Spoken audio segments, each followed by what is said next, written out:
बिस्मिल्लाहिर्रहमानिर्रहीम। गुज़िश्ता चंद सालों से मुहर्रमुल हराम के आगाज़ में एक मसला छिड़ जाता है कि अमीरुल मोमिनीन सैयदना उमर फ़ारूक रज़ियल्लाहु ताला अन्हु का यौम शहादत कब है। कुछ लोग मोतबर और सही कौल से हटकर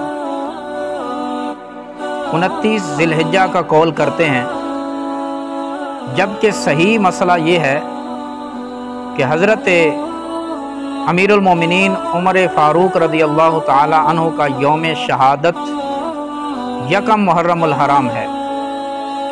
इस पर सिर्फ़ एक हवाला आपके सामने रखना चाहता हूँ। उसदुल गाबा फ़ी मारिफ़त सहाबा में अल्लामा इब्न असीर जज़री आप यौम शहादत के बारे में अक़वाल नकल करते हैं और फरमाते हैं तो इना उमर यौमल अरबाई, बुध वाले दिन हज़रत उमर फ़ारूक रज़ियल्लाहु ताला अन्हु पर हमला किया गया। ले अरबाई लयालिन बकीना मिन ज़िलहिज्जा था, जब ज़िलहिज्जा की 4 रातें अभी बाकी थी।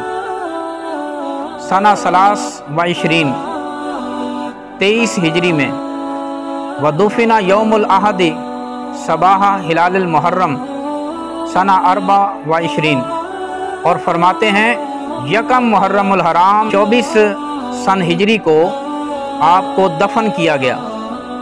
इसके हवाले से और भी कई अक़वाल ज़िक्र करने के बाद आखिर में अपना फ़ैसला देते हुए फरमाते हैं वल अव्वल असह मा कीला फ़ी उमर, पहला कौल जो हज़रत उमर रज़ियल्लाहु ताला अन्हु की शहादत के बारे में नकल किया गया है वही सबसे ज़्यादा सही और मोतबर है।